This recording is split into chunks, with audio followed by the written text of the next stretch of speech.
All right, so this is the Open Lab 2 for exam 2. I'm going to go over really quickly everything that you should expect. Not everything, but a quick overview of the test, just to help prepare you and help you know what to study. And then any time after that is left in the hour, we can use to review things, go over problems, answer questions you guys have. So hopefully you came prepared with a couple questions.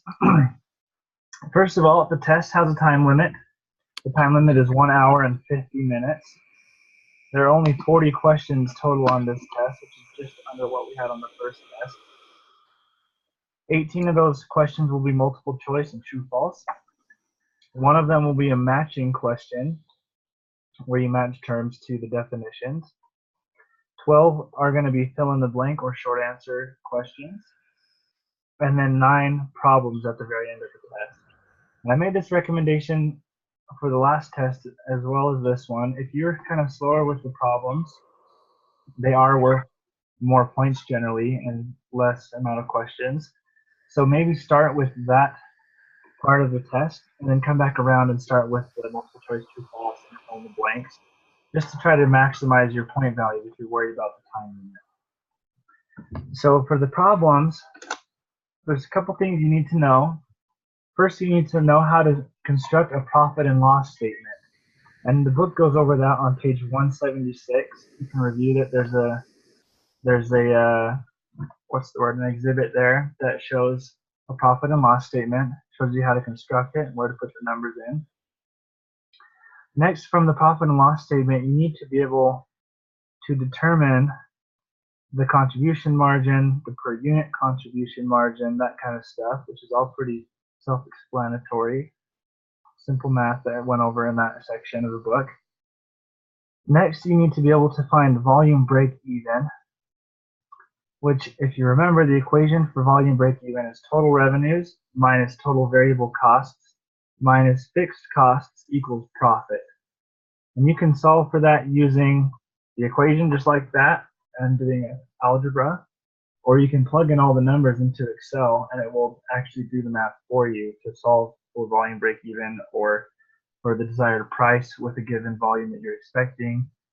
And we can go over that if you guys want once I finish getting through these. Next, there'll be a bit about cost allocation.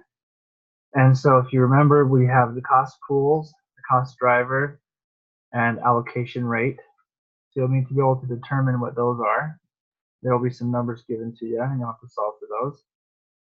And then dollar allocation to each of the profit centers or the patient services departments after you've solved for the allocation rate, and then based on the cost driver.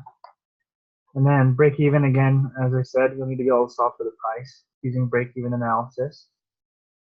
And then there's kind of a weird question. It's not as hard as it seems when you first get to it. It wants you to determine what is the per member per month rate for a capitated population based on some numbers. It will give you like the price per service, the expected number of services per this many members. And then again, just using some simple math, you can determine what is the per month rate that each member will be, that you will get for each member that is in the population.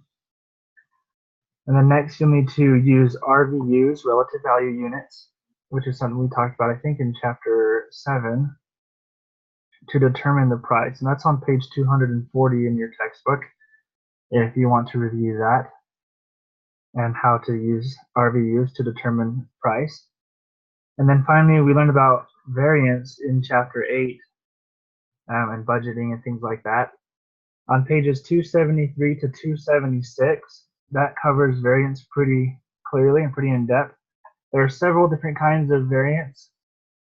You only need to know 3 of them for the test. So the Wolf might not want me to tell you which 3 those are, but I'm going to do it anyways. So you need to know profit variance, revenue variance, and cost variance. You need to understand how to find those, and then you need to be able to tell me or interpret the variance to me based on what you calculate. So you need to understand what it is exactly that measures. And that's it for the problems.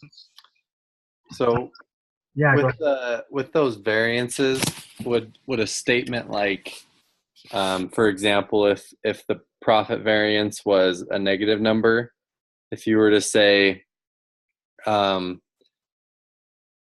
this organization, let's just say like this nursing home is $200,000 uh, below what was expected from their budget. I don't know. Yeah, that's exactly what it is. Okay. If they have like negative $200,000 profit variance, you just say it's negative 200,000, or you can also express it depending on if it's, whatever it is, negative $200,000, and you would just say they made $200,000 less than they budgeted for, or less than they Less expected. than expected. Okay. Yeah, that's exactly what that is. And so you just need to be able to tell me what that means. So that's it for the problems and about for the overview of the test. Do you guys have any questions or anything you would like to go over while we're here?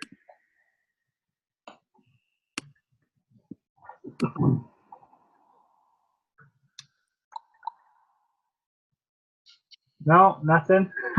There was a question from the reading. It went like this. It said, assume that a group practice has both capitated and fee-for-service patients. Furthermore, the number of capitated enrollees has changed over the budget period. In order to calculate the volume variance and break it down into enrollment and utilization components, how many flexible budgets must be constructed? And I understood that you needed to construct 2 flexible budgets, Right. but I didn't really catch like why. Because you're going to measure the variance for utilization and the variance for enrollment. Okay, and that's for fee for service, right? Right. And so you need to construct a different flexible budget for each of those 2 separate variables. You can't do more than one for each one, from what I understand. That'd be a good question maybe to direct to Brother Walt, because Okay. I feel like my understanding in that area is not super strong, but that's the way that I view it. Yeah. Okay.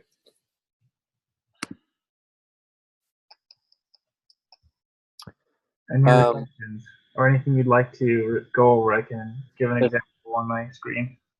if Andrea has a question, do you have a question, Andrea? No, just maybe if you have a couple of examples. Yeah, we can go over some stuff. Let's do, how about profit and loss statement, and then we'll go over break-even analysis using Excel. Perfect. Okay. Okay, I've actually already got something typed up here just for this occasion. You guys can both see that, right? Can you see this on my screen here? Yes. Yeah, I can see it. Okay. So it will give you numbers. Like it might say the price per service is $150. The variable cost, let's say, is $85 per service. And let's say your fixed costs are $300,000. So in order to calculate your profit and loss, you kind of need to know the number of services. So let's say that I've got 2,000 services. So total revenues, you're just going to take your price per service times the estimated number of services. That will give you your total revenues. Total variable costs is the variable cost per service times the total number of services. And then contribution margin, if you remember from the reading, is just total revenues minus total variable costs. Can one of you guys tell me what contribution margin is?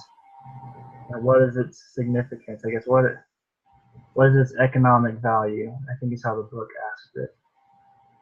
The amount of money left over that goes towards fixed costs. And then to flow into profit. Exactly. And then after fixed costs. Okay. I'm actually going to change this number to make it smaller so we actually have a profit. Oh, and let's change this. There we go. Okay, yeah, exactly right. So this is contribution margin. Then your fixed costs, you just take it directly from what is given to you. And then your profit and loss is simply the contribution margin, total contribution margin, minus your fixed costs. And that's your profit and loss. So if you're now trying to solve for your break-even volume, like I said, there's two ways to do it. You can use the equation, which is total revenues minus total variable costs minus fixed costs, which equals profit.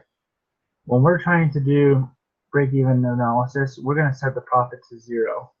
And the reason we do that is because we're not trying to make any money. We don't want to lose any money.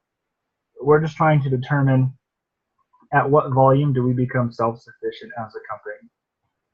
And so this can be broken down. So total revenues is, again, the price times the volume, which is up here. And then total variable cost is just the variable costs times the volume. And if you think about that, what is total revenues minus total variable costs? It's a contribution margin. So you could technically word this equation as total contribution margin minus fixed costs equals your profit. But then when you see here, just using algebra, you then add fixed costs to both sides. So then we equal fixed costs. Since both of these are times volume, you can actually combine the variable into one, volume, and it becomes price minus variable costs times volume equals fixed costs. And then you just divide both sides by that amount, the price minus variable cost. So your volume equals, let's see, let me delete that profit. That's a little bit confusing. It's going to equal fixed costs divided by price minus variable cost. Okay. Now to do it in Excel, you go up to your data tab. I wish I could make this thing hide. I don't even know how to do that. Go to your data tab. And then over here on the right hand side, there's this what if analysis tool. So you click on that and go to goal seek. And what you're going to do is you'll come up here and select this profit or loss cell. You're going to set this cell to 0 as the value because you're just going to break even by changing the volume, estimated number of services. You click OK, and it will calculate for you exactly how many services you need based on this pricing and cost information to get a $0 balance to become self-sufficient. As long as your numbers are in here correctly with the equations and things, it will solve it for you just like that. So now, if you want to solve for the price, it's pretty much the exact same thing. For a profit, I mean. Like let's say it tells you, oh, I want to make $200,000 profit on this service based on these prices. So again, you go to the what if analysis and go to goal seek. You'll set this cell to 200,000 because that's our desired profit level. And you're going to change this one again and hit OK. And again, it will tell you exactly the number of services needed. So if you're trying to determine a price then, let's say that we know that our services are fixed. Let's say that I know for sure I'm going to have 5,000 services. That's what we're expecting. So we want to know then what price do I need to set this service at based on this cost information at 5,000 services in order to get that 0 break-even amount. So what you'll do then is take again the what if analysis, goal seek, set that cell to 0, but this time you're going to change your price and hit OK. So now I know I need $145 per service at 5,000 services to break even. Okay. So that is it for profit and loss statement and break-even analysis. You guys have something else that you would like to go over?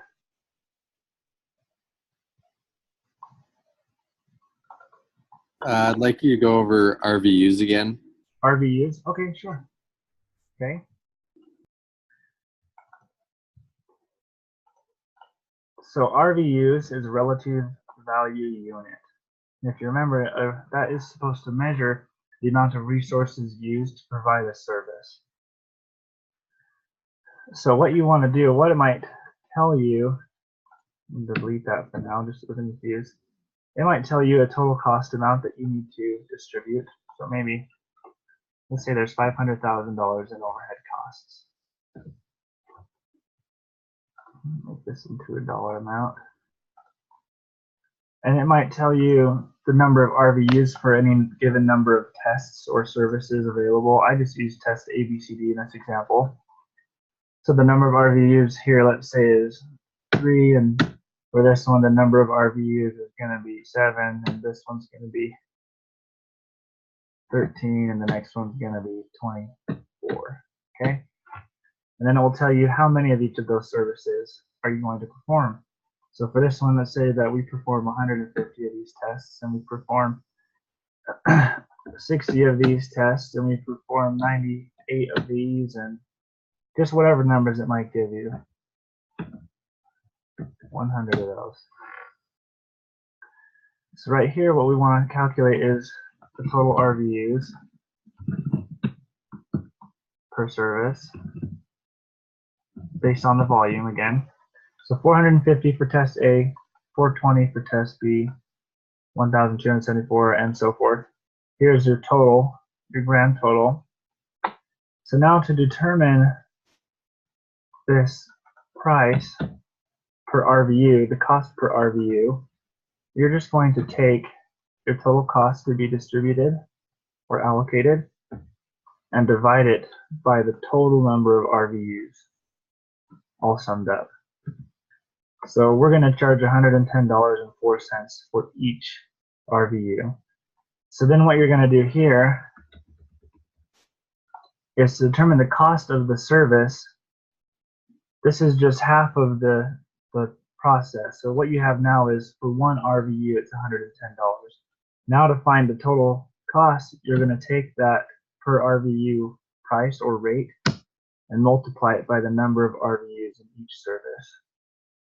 And if you want to do it in Excel like this, make sure that you fix that number right there so that it will keep it as you drag down if you want to do it that way. And this is how much it costs for each service. If you notice, if we take that and then multiply it by the number of tests for each of those tests that we were expecting, and then sum those up, we should have our starting amount that we had for the total costs. $500,000 exactly. Now the book teaches that you can put a profit amount in there, profit margin, if you want to. So let's add that in here just so you can see how that's done. Let's say that you want to, this is like the price that you want to do, but you also want to make a $200,000 profit off of these services here. So when we come to this equation, what we're actually going to do is take our total costs, I'm going to put that in parentheses, total costs plus the profit you want to make, and then divide that by the total RVUs here. So now our price is a little bit more expensive because we're also going to make a $200,000 profit.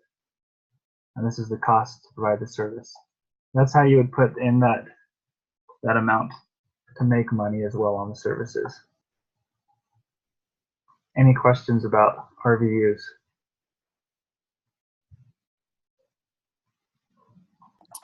No, I think it looks good. So what did you say a relative an RVU was defined as? So it's a relative value unit, and its purpose is to help determine how many resources a service is using.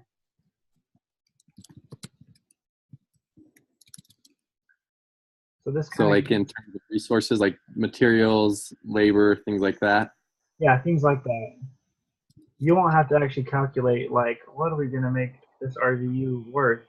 It will just be given to you. But yeah, that's exactly what it represents. And this kind of goes with what we read about with activity-based costing. If you guys remember that, ABC. That's just a costing method that is a bottom-up approach. So it looks at each of the individual processes or each of the individual services and what costs they incur at the very base level, so that those costs can be allocated more accurately and fairly, and really show where those costs are coming from. All right. Any other questions about RVUs?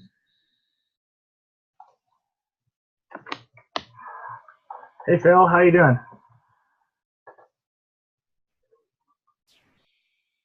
Pretty good, thanks. Good. Muted there. Yeah. That's we are just going over some stuff. Do you have any questions? I didn't see quite exactly when you came into the video. I think it was when we were finishing up profit and loss and break-even analysis. Yes, and I was looking at the first video you made the other day, and you went over it there as well. So Right. I think I'm good on that. Okay. RVUs was a good one that needed. You just went over that, so I'm good for that now. Okay. Anything else that anybody would like to go over? We've got, let's see what time is it? We've got a half hour, so any questions you might have? How about variance? Variance? Yes. Okay, we can do some variance. I don't know if I actually created anything for that. That's okay though. So, It's not on the test then? what's that? Does that mean it's not on the test then? It is going to be on the test. Dang it. Okay. This one might take a little while to explain since I don't have something prepared already. But let's just say I'm just going to give you some numbers here. The profit and costs and revenue. So those are the things that we'll need to solve for. And we'll have our budgeted values and our actual values. Let's say for budgeted values, we expected to make $500,000. Is it going to have us create a flexible budget? No, it's not going to. I know that you had to do that for the case study. It might have also been in the problem assignments. Yes. You don't actually need to create any budgets. It will give you the numbers and then you just need to solve for the variance. Okay. I'm good on this then. Okay. Anybody else want us to continue, or if anyone else wants us to review this here? Well, you might as well finish. You're halfway through. Might as well finish. Okay. Yeah. Okay, so we want our profit to be $500,000 and we want our costs to be $600,000 and we want our revenues to be $1.1 million. And then let's say our actual values are a little bit different than what we were anticipating. Let's say that our profit was only $300,000 and our cost was actually $750,000. Not 750. Let's just do 700 just to make this easy. $700,000. And then our revenue variance. Gotta do my math here to make sure that the total's close. So our revenue variance then is going to be, let's say we only brought in, let's say we brought in the same amount. That isn't gonna work though, I don't think. So let's see, our costs should be 800,000. There we go. So you're gonna solve for the variance. So I'm gonna put those down here again. Profit variance, cost variance, revenue variance. And I'm going to change these terms actually just so it makes sense. This is static and then actual, okay? So who can tell me what, real quick before I finish this, who can tell me the differences between the static budget, the flexible budget, and the actual results? Static.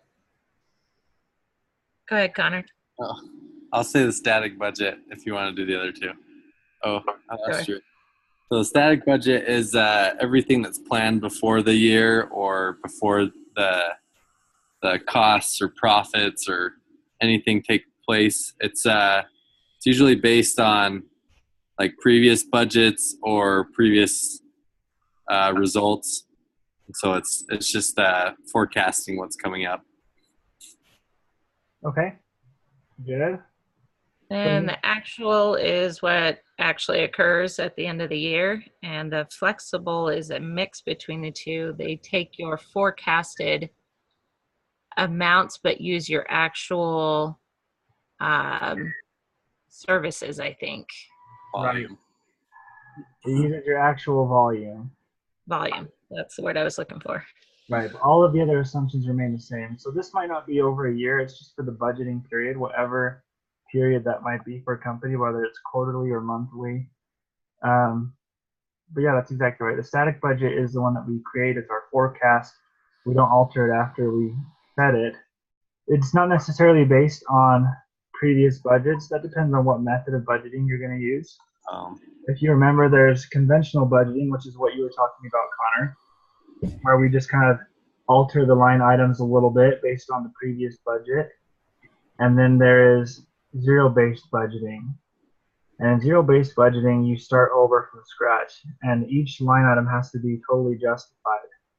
And I'll talk a little bit more about those after we finish this problem up, but that's exactly right. Static budget's made at the beginning. It's our forecasted values. Actual results are what we actually achieve in the budgeted period. And the flexible budget is just a new budget based on a static budget, but based off of the actual volume. So the variance for profit variance, we're going to take the actual profit minus the static profit.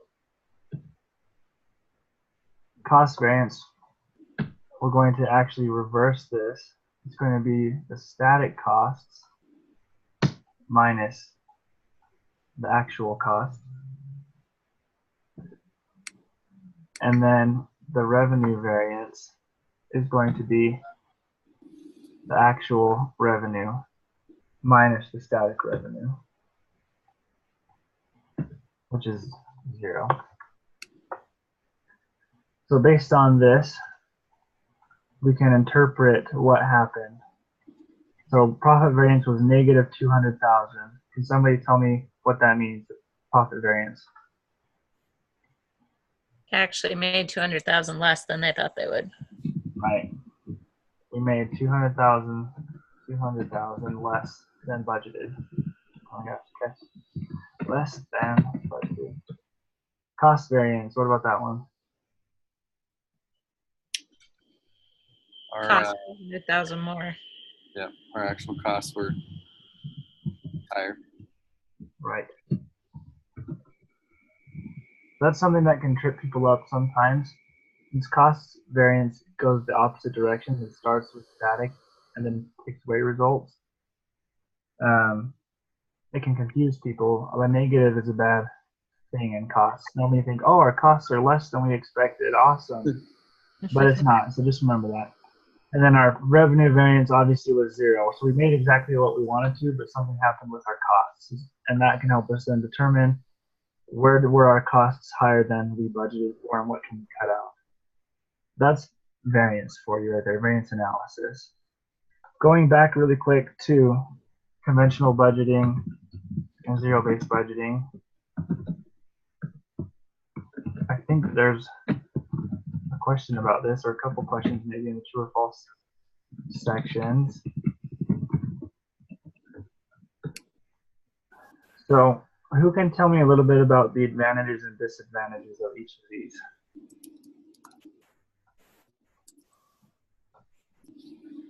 So I guess conventional budgeting, kind of like I was saying, is based on previous budgets and previous results. So I guess it flows a little smoother, and you can kind of determine what you're forecasting in the future. All right. Any It's other advantages? faster because you already have a starting point.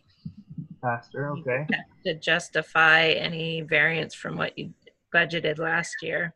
Right. Okay. It's also cheaper.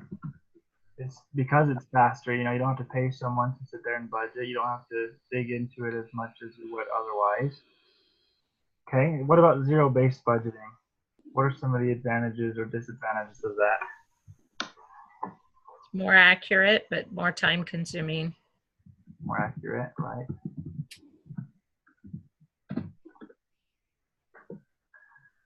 So it's more accurate, more time consuming. Another benefit that the book really talks about is you get buy-in from the lower managers. Yes. It's really hard when the upper management sets the budget and just gives it to everybody and tells them what it's going to be. People don't have ownership. But with zero-based budgeting, one of the big advantages that they see is that people make their budgets. They have to fight for those line items and fight for those amounts that they want to budget.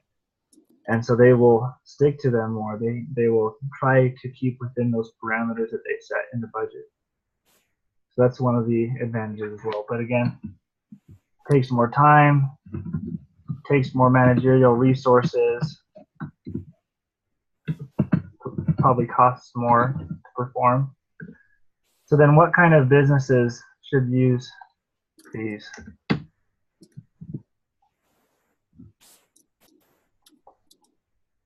All of them.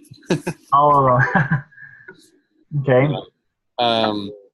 I can't remember right now. It's smaller businesses. Is it based on size?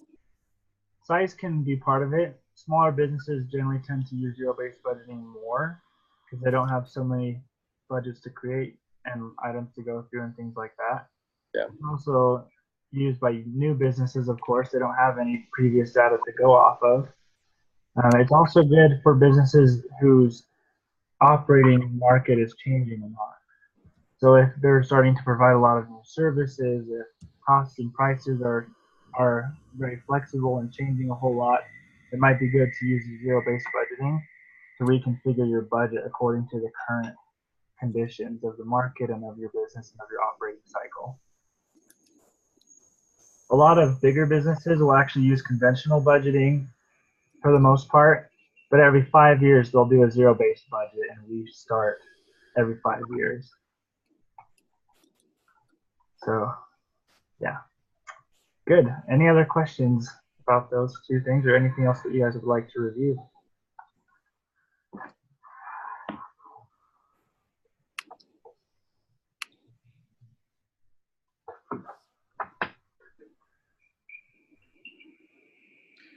What else do you have on your example sheet there? Some of this is actually not from this test. I think the only thing that we haven't gone over allocation. We haven't talked about creating a capitation rate.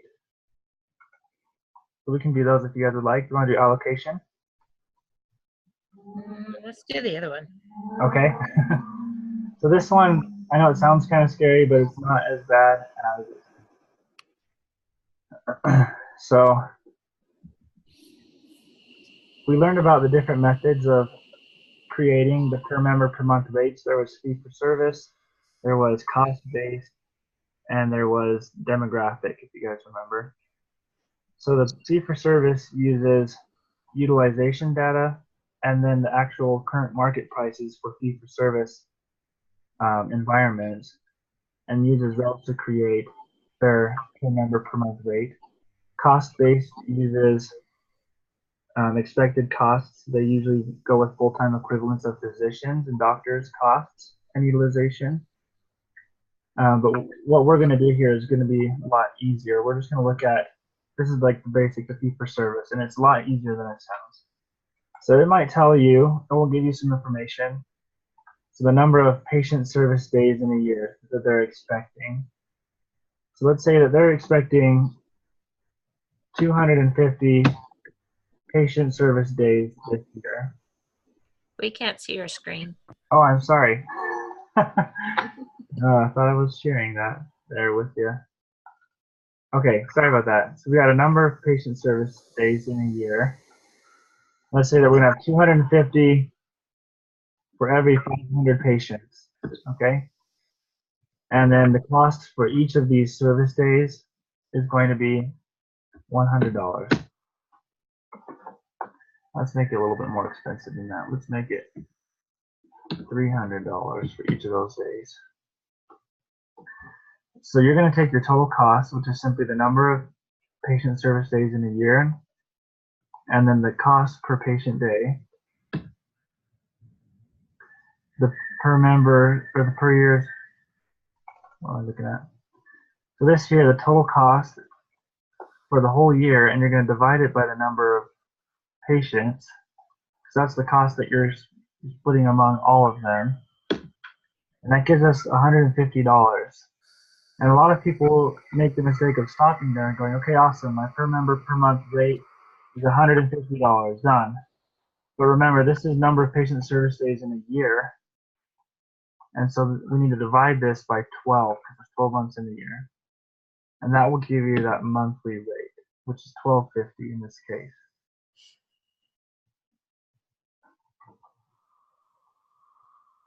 And it will be that simple on the test. It will be a problem almost exactly like this with different numbers. Yeah, excellent. Okay. All right, any questions about that? All right. What else do you guys have? Any questions or anything you'd like to go over?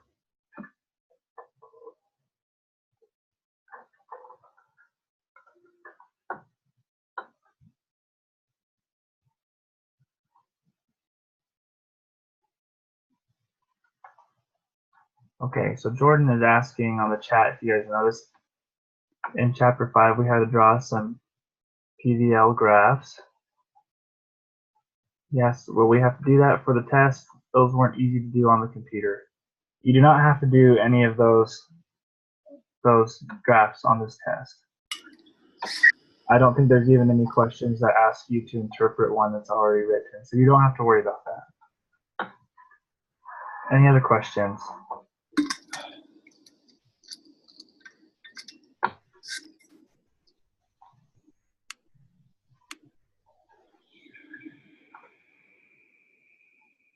If there aren't any questions, that's about everything that I've got to go over with you guys.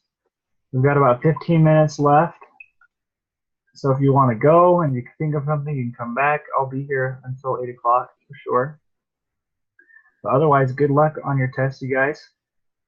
And again, I'm going to stay here the whole time. So if you have any other questions, feel free to bring them up. So with you're allocating costs to each department, you want to make sure it's fair and it lowers costs, right? Right. What do you mean by like being fair? So we want it to be fair because we want it to like accurately reflect the amount of costs that it's causing for the overhead support. And so for example,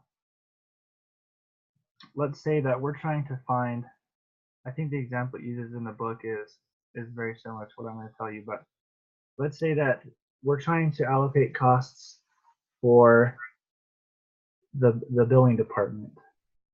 Okay. And so we've got a couple different options for cost drivers. We can use either the number of bills generated, or we can use the patient services revenue. So let's say that we've got a cardiology department that performs heart surgeries and things, and then we've got a pediatric department that just does regular checkups for kids who are sick, things like that. In that case, we look at these two cost drivers and which one is going to be more fair based on the amount of work it actually creates for the billing department. Okay. So if we use patient services revenue, that's not a great option because the cardiology department might produce one bill or maybe a couple bills, one for the doctor and one for the anesthesiologist and one for like an OR fee, something like that. So you might have like 3 separate bills, but a lot more revenue is being brought in, maybe $50,000 for one procedure. And then the pediatrics department, so let's say that's in one day, $50,000 in one day. But then the pediatrics department might see 80 patients in one day, and they'll create 80 separate bills, but only bring in, maybe $15,000 that day. Looking at those two cost drivers, it's not really fair to base it off of the revenue, because then we're going to give a lot more of the costs to the cardiology department, even though they actually produce less work for the billing department, whereas the pediatric department or clinic had 80 bills and created a lot of work and a lot of the costs in paying the people in the billing department, causing them to be there, which made us have to pay for the electricity bill in the billing department and so forth. So that one's not really fair, but the number of bills generated is, because that accurately reflects how much of the services are being used by each department. So those overhead costs that we're given, those overhead costs usually are like administration, housekeeping, things like that. Yeah, that's exactly what they are. So if you remember, there's direct costs and overhead costs. Direct costs are the ones that come just for each department. So we have a radiology department, and we've got the pediatrics department, and we've got the cardiology department, and they each have their own costs associated with providing their services. But in order to run all of those, we need support departments or overhead costs. So we need an HR department to manage the people, and we need a billing department to take care of all of the billing for those services, and then we need a housekeeping department to clean and replace the supplies and things like that in each of those departments. So those patient services departments, they couldn't really exist without those supporting departments: administration, human resources, housekeeping, those things. So the costs that are incurred for those support departments, they usually come from those patient services departments, and that's why they're called overhead. It's because they didn't bring them in themselves, but they caused them by using those support services, and that's the costs that we're trying to allocate. Awesome. Yeah. So continuing with that, if you guys remember, there were 3 methods that the textbook discussed of how to do cost allocation. Do you remember what they were? So reciprocal and step down. Is the first one just called direct? Yeah, the direct method. So who can tell me what the differences are between these 3 methods are?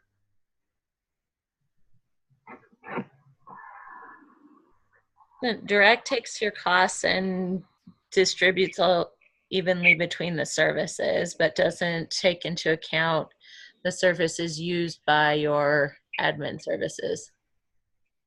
Right. So the direct method gives all of the overhead costs to the patient services departments without recognizing that, the housekeeping department also uses the HR department people and their skills. It causes costs for them. And it doesn't take into account that the billing department needs somebody to come and clean their facility as well, and is using the housekeeping. And so none of those inter-support department costs are going to be recognized in the direct method. What about the other 2?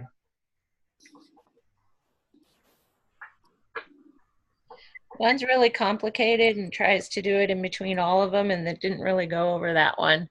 They had us do a step down one where took the most important one and divided costs, and then those got added to the other costs to be allocated with that. I don't know if that made any sense, but Right. So the one that you're talking about that recognizes all of the inter-support department use of each other is called the reciprocal method. And then the step-down method is like a hybrid. It recognizes some, but not all, of those inter-support department costs. I guess what's a good example of that step down? It doesn't really give a great example. So the only thing I can tell you then is, some of those costs will be recognized, but not all of them. Okay. so that won't be on the test. You need to understand the concept, but you don't need to put explicit details about how to do each one or anything like that. Not going to have us do a step down allocation. Mhm. I don't think there will be. I think that there's just a direct step down allocation, or not step down, direct allocation method. Jordan asked, will we need to create a budget for each of the 3 scenarios for those allocations? The answer is no, you won't need to create the budgets. There will be a direct method allocation problem, and you need to understand the concept behind each of them. Good question.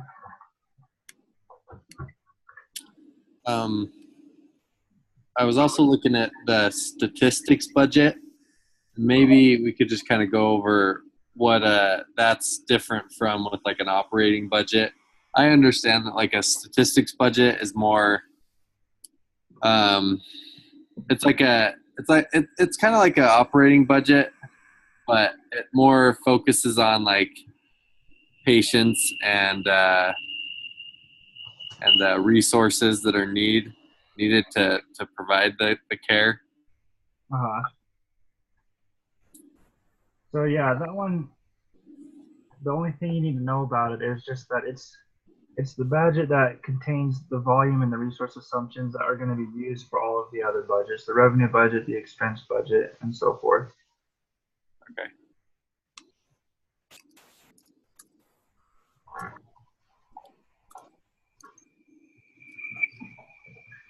A lot of these things, it seems kind of scary because the book has a lot of detail and it's really dense at times. We mostly need to understand the basic concepts behind each of these things and not much deeper than that, not much further.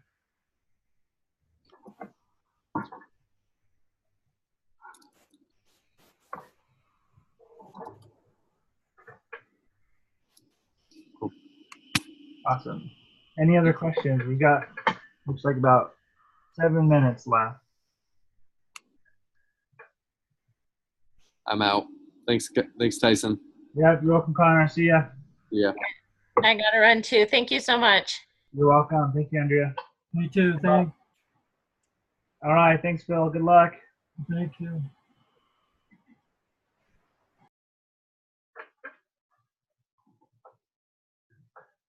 All right, Jordan, you're the only one left. Any other questions for me?